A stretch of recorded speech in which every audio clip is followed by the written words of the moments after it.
Gold trusted gold buyers మీరు తాకట్టు పెట్టిన బంగారాన్ని విడిపించి ఈ రోజు ఉన్న మార్కెట్ ధరకు కొనబడను. చాలా మంది కూడా వైట్ హెయిర్ వస్తుందంటే చాలా భయపడుతూ ఉంటాం కదా. ఆ వైట్ హెయిర్ని ఎలా పోగొట్టుకోవాలి అని చెప్పి డైస్ వేస్తూ ఉంటారు.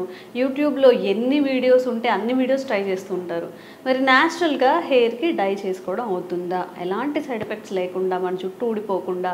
అలాగే చాలామందికి అలర్జీస్ కానీ వామిట్ ఫీలింగ్ వస్తుంది కలర్స్ వేసుకున్నప్పుడు కూడా. సో ఇదంతా కాకుండా న్యాచురల్ వేలో ఎలా మనం హెయిర్ని డై చేసుకోవచ్చు తెలుసుకుందాం.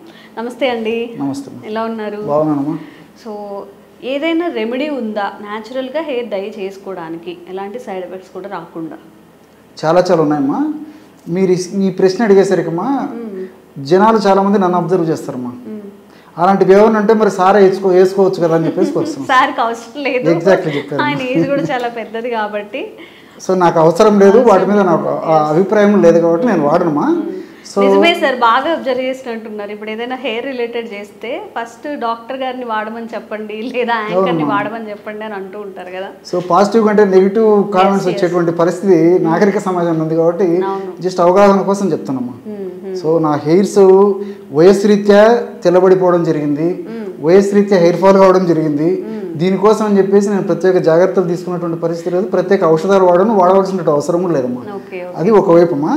సో ఈ రోజుల్లో మరి అందం కోసము, ఆకర్షణ కోసము, మరి సౌందర్యం కోసము చాలామంది చాలా రకాలుగా ప్రయత్నం చేస్తున్నారమ్మా.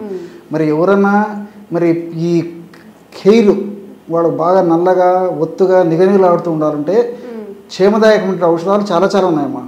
సో అలాంటి వాళ్ళు ఎవరైనా అవసరమైనటువంటి వాళ్ళు అందరూ వాడుకోవచ్చు. సైడ్ బెనిఫిట్స్ ఉంటాయి, అలాంటి సైడ్ ఎఫెక్ట్స్ ఉండవమ్మా. అలాంటి వాళ్ళ కోసం చెప్తున్నాను కానీ సార్ను వాడమని చెప్పేసి ముందు ఆయన వాడిన తర్వాత రిజల్ట్స్ చూసేసి మేము వాడతామనేటువంటి ధోరణి మిగతా వాళ్ళందరికీ కూడా ఇబ్బందికరంగా ఉంటుందమ్మా. సో ఇంట్రడక్షన్ చెప్పిన తర్వాత నేను మిగతా చెప్తున్నాను. సో సర్వసాధారణంగా వెంట్రుకలు తెల్లబోయడం అనేటువంటిది పెద్ద వయస్సులో దేహధర్మాల్లో జీవధర్మాల్లో భాగంగా ఉంటాయమ్మా.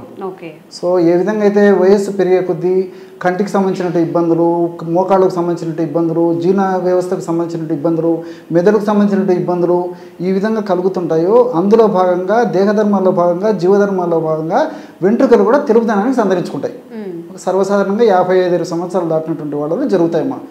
కానీ ఈ మధ్య కాలంలో నాగరిక ప్రభావం చేత, పాశ్చాత్య నాగరిక ప్రభావంతో మనం తీసుకునేటువంటి ఆహార విధి విధానాల సమస్యల వల్ల, అదేవిధంగా పోషకాహార లోపం వల్ల, అట్లే విటమిన్ డి లోపం వల్ల, మానసిక ఒత్తిడి వల్ల, సరైనటువంటి విశ్రాంతి లేకపోవడం చేత, సరైనటువంటి పద్ధతులు నిద్ర లేకపోవడం చేత ఇలా వివిధ రకాలైన కారణాల వల్ల చిన్న వయస్సులోనే వెంట్రుకలు తెల్లబడడం జరుగుతుందమ్మా.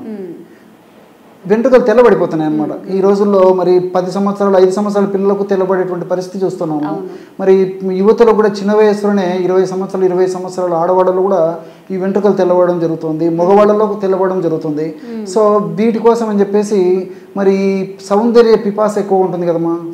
ముందు ముఖ్యంగా చిన్న వయసు వాడకు మరీ అవసరం ఇవన్నీ. ఒక్క తెల్ల వెంట్రుక కనిపించినా కానీ చాలా పానిక్ అయిపోతుంటారు. అయ్యో ఇప్పుడే నాకు తెల్ల జుట్టు వచ్చేసిందా అని చెప్పి భరించలేరమ్మా. ఎందుకంటే సమాజంలో రకరకాలైనటువంటి విమర్శలు ఎదుర్కొనేటువంటి పరిస్థితి వస్తుంది. సమాజంలో అటువంటి వ్యక్తులను ఒక విధంగా చూస్తారనేటువంటి మానసికమైనటువంటి ఇది కూడా ఉంటుంది కాబట్టి సో వాళ్ళకు మరీ ఇబ్బంది ఉంటుంది అనమాట. సో కాబట్టి రకరకాలైన కారణాల వల్ల చిన్న వయసులోనే తెల్ల వెంట్రుకలు ఈ విధంగా తెల్ల వెంట్రుకలు రావడం జరుగుతుందమ్మా. సో మరి చిన్న వయసులో తెల్ల వెంట్రుకలు వచ్చినప్పటికీ లేదా వయసు వచ్చిన తర్వాత వాళ్ళకు సౌందర్యం బాగుండాలా, వెంట్రుకలు నిగనిగలాడుతూ ఉండాలా, నల్లగా ఉన్నటువంటి వాళ్ళు కూడా ఇప్పుడు నేను చెప్పేటువంటి ఔషధం చాలా బాగా పనిచేస్తుందమ్మా. కేవలం పైపూత మందుకమ్మా. ఇప్పుడు ఆధునికంగా మనం వాడేటువంటి హెయిర్ డేస్ వల్ల మీరు ఇంతకుముందే చెప్పారు ప్రారంభంలోనే. సో దీనివల్ల ఈ చర్మ వ్యాధులు వచ్చేటువంటి పరిస్థితి ఏర్పడుతుంది. కొంతమందికి అయితే తెల్ల మచ్చలు, ఈ వైట్ ప్యాచెస్ కూడా వస్తుంటాయమ్మా. అదేవిధంగా చుండు వచ్చేటువంటి పరిస్థితి ఏర్పడుతుంది. తర్వాత వెంట్రుకలు నునుపుదనాన్ని కోల్పోయేటువంటి పరిస్థితి ఏర్పడుతుంది. ముఖం మీద మంగుమచ్చలు వచ్చేటువంటి పరిస్థితి ఏర్పడుతుంది. తర్వాత ఈ అలర్జిక్ అంటే శ్వాసకాస, ఈ తుమ్ములు రావడము, తర్వాత ఈ ఆయాసం రావడము, ఇలాంటి లక్షణాలు కూడా కలుగుతుంటాయమ్మా. సో అలా కాకుండా సైడ్ బెనిఫిట్స్ ఉండి ఎలాంటి సైడ్ ఎఫెక్ట్స్ అయినటువంటి ఒక చక్కటి మెడిసిన్ నేను చెప్తానమ్మా. ఇది ఎంతోమంది వాడి చక్కటి ప్రయోజనం పొందిన తర్వాతనే మీరు అడిగారు కాబట్టి మన ప్రేక్షకుల కోసం చెప్పడం జరుగుతుందమ్మా. ఎలాగంటేమ్మా వారంలో 2 సార్లు నేను చెప్పినటువంటి పద్ధతిలో ఔషధాన్ని తయారు చేసుకుని వాడుకుంటే సరిపోతుంది. ఎలాగంటే ఇప్పుడు అన్నీ మనకు తెలిసినటువంటి అమ్మా, ఇంచుమించు నేను చెప్పే వాటిలో ఎక్కువ శాతం అన్నీ మనకు తెలిసినటువంటివి. ఒక 100 ml బీట్రూట్ గడ్డల రసం తీసుకోవాలి. బీట్రూట్ గడ్డలు సంవత్సరం అంతా మనకు మార్కెట్లో దొరుకుతాయి. తెచ్చుకొని శుభ్రం చేసేసి కడిగేసేసి ముక్కలు చేసేసి రసం తీసుకోవాలి తల్లి.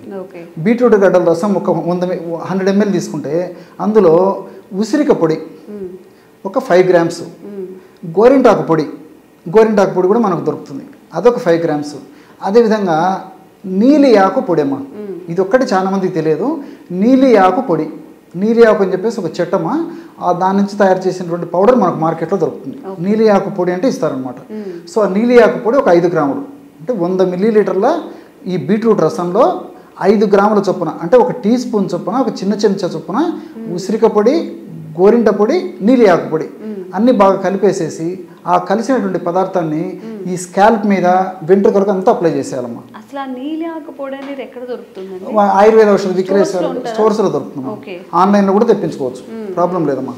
చాలా కామన్గా దొరుకుతుంది, పెద్ద కాస్ట్ కూడా కాదమ్మా. బయట అసలు ఉంటుందా చెట్టలా? దొరుకుతుందమ్మా, బయట కూడా పొలాల్లో మామూలుగా రికగ్నైజ్ చేయాలి అదేనమ్మా. సో నీలి ఆకు దొరికే ముఖ్యమ్మా, అది ఇబ్బంది ఏం లేదు. సో మనకు అవి కష్టపడి సేకరించుకొని ఆ ముక్క కనుక్కొని తెచ్చుకొని ఎండబెట్టే దానికంటే కూడా మనకు మార్కెట్లో పౌడర్ దొరుకుతుంది కాబట్టి ప్రామాణిక కంపెనీ వాళ్ళు తయారు చేసేటువంటి, స్టాండర్డ్ కంపెనీ వాళ్ళు తయారు చేసేటువంటి ఈ నీలి ఆకు పొడి తెచ్చుకుంటే సరిపోతుందమ్మా. సో ఆన్లైన్లో కూడా ఇప్పుడు దొరుకుతుంది నీలి ఆకు పొడి అని చెప్పేస్తే మనకు అమెజాన్ ఇలాంటి వాటిలో, ఫ్లిప్కార్ట్ ఇలాంటి వాటి నుంచి కూడా మనం తెప్పించుకోవచ్చు. సో ఈ పదార్థాలను బాగా కలిపేసేసి తలకు స్కాల్ప్కి వెంట్రుకలకి అప్లై చేసేసి ఒక 2 గంటలు ఆగిన తర్వాత జస్ట్ ఎలాంటి షాంపూ లేకుండా జస్ట్ ప్లెయిన్ వాటర్తో కడిగేసేయాలమ్మా. ఇది ఒక పద్ధతి, వారంలో 2 సార్లు చేయాలన్నమాట. సో నెక్స్ట్ డే కావాలంటే, తర్వాత రోజు కావాలంటే షాంపూస్ వాడుకోవచ్చు, మందు అప్లై చేసినప్పుడు వాడకూడదు. సో ఇది ఒక పద్ధతి. సో రెండవ ప్రత్యామ్నాయం ఏంటంటే వారంలో 2 సార్లు తలకి రాత్రి పడుకునేటప్పుడు ఈ పద్ధతిలో ఔషధాన్ని తయారు చేసుకొని తలంతా అప్లై చేసేసుకొని ఉదయం పూట ఫ్రెష్గా ఎలాంటి సోప్స్ కానీ షాంపూలు కానీ కాకుండా ప్లెయిన్ వాటర్తో హెయిర్ వాష్ చేసుకున్నా సరిపోతుందమ్మా. సో వారానికి 2 సార్లు ఏ విధంగా నైట్ అప్లై చేసేసి ఉదయం పూట స్నానం చేయొచ్చు, తలస్నానము, లేదా ఉదయం పూట అప్లై చేసేసి ఒక 2 గంటలు ఆగిన తర్వాత కూడా చేయొచ్చు. సో ఎవరికి ఎలా వీలైతే అలాగ చేసుకోవడం వల్ల క్రమంగా ఈ తెల్ల వెంట్రుకల కోణం తగ్గిపోయేసేసి వెంట్రుకల కలర్ మారిపోయేసి తర్వాత క్రమంగా అదంతా నలుపుదనం సంతరించుకుంటుందమ్మా. సో ఇదేంటంటే మనం పూసినటువంటి ఒక్కరోజు ఏదో హెయిర్ డై లాగా ఒక్కరోజుకే కంప్లీట్ ఇది కాదమ్మా. సో క్రమంగా వాడే కొద్దీ మన మార్పు వచ్చేసి స్కాల్ప్లో ఉన్నటువంటి ఈ హెయిర్ రూట్స్లో చేంజెస్ వచ్చేసి క్రమంగా ఆ హెయిర్స్లో కూడా మార్పు జరిగేసేసి మరి ఆ తెల్ల వెంట్రుకల నుంచి క్రమంగా రంగు మారేసేసి నల్లంగా వస్తాయమ్మా. సో ఇవి ఒక స్టేజ్కి వచ్చిన తర్వాత వారానికి ఒకసారి కానీ 10 రోజులకు ఒకసారి కానీ ఇలా అప్లై చేసుకోవడం వల్ల అన్ని సైడ్ బెనిఫిట్స్ ఉంటాయి, ఎలాంటి సైడ్ ఎఫెక్ట్స్ ఉండవమ్మా. సో దీర్ఘకాలం పాటు కూడా వాడుకోవచ్చమ్మా, ఎలాంటి ఇబ్బంది ఉండదు. ఓకే, సో ఇలా మనం న్యాచురల్గా డై చేసుకోవచ్చు అనమాట. ఓన్లీ నీలి ఆకు, గోరింటాకు, ఇంకా ఉసిరిక పొడి మూడింటితో చక్కగా బీట్రూట్ రసం కలిపేసుకొని చక్కగా అప్లై చేసేసుకోవచ్చు. న్యాచురల్ వేలు, అన్నీ న్యాచురల్గా దొరికే ఇంగ్రీడియంట్స్ కాబట్టి సైడ్ ఎఫెక్ట్స్ కూడా ఉండవు. ఈ కలర్స్లో అమోనియా కలిపేయడం వల్ల అప్లై చేసినప్పుడు కూడా వామిటింగ్ ఫీలింగ్ వస్తుంది కాబట్టి ఇవన్నీ అవాయిడ్ చేస్తే చక్కగా మన హెయిర్ని న్యాచురల్ వేలో ట్రై చేసుకోవచ్చు. తప్పకుండా ట్రై చేయండి. Thank you sir. Sir, one life lesson what medicine has taught you. Whatever you can do without expecting. But I really believe మన పాజిటివ్ యాటిట్యూడ్ ఉంటేనే మనం ఏదైనా సాధించగలం. గట్ ని మనం కరెక్ట్ గా డీల్ చేసినట్లయితే అది మనకి పాజిటివ్ హార్మోన్స్ ని రిలీజ్ చేస్తుంది. షుగర్ వచ్చిన వాళ్ళ పరిస్థితి ఏంటి? పొట్ట దగ్గర పెరిగితే దాన్ని ఆండ్రాయిడ్ అంటారు, ఆండ్రాయిడ్ ఫోన్ కదా. అసలు థాట్స్ ఎందుకు వస్తాయి? బ్రెయిన్ డెడ్ అంటే దానికి ప్రపంచం అంతా కూడా కొన్ని నిర్దిష్టమైనటువంటి లక్షణాలు. మానసికంగా ధైర్యంగా ఉంటే క్యాన్సర్ జయించవచ్చు. You are a doctor for a cause sir, అంతే. వాళ్ళకి వచ్చిన ఆదాయం కాకుండా ఫ్రీ సర్వీస్ ఎంతమందికో చేస్తారు.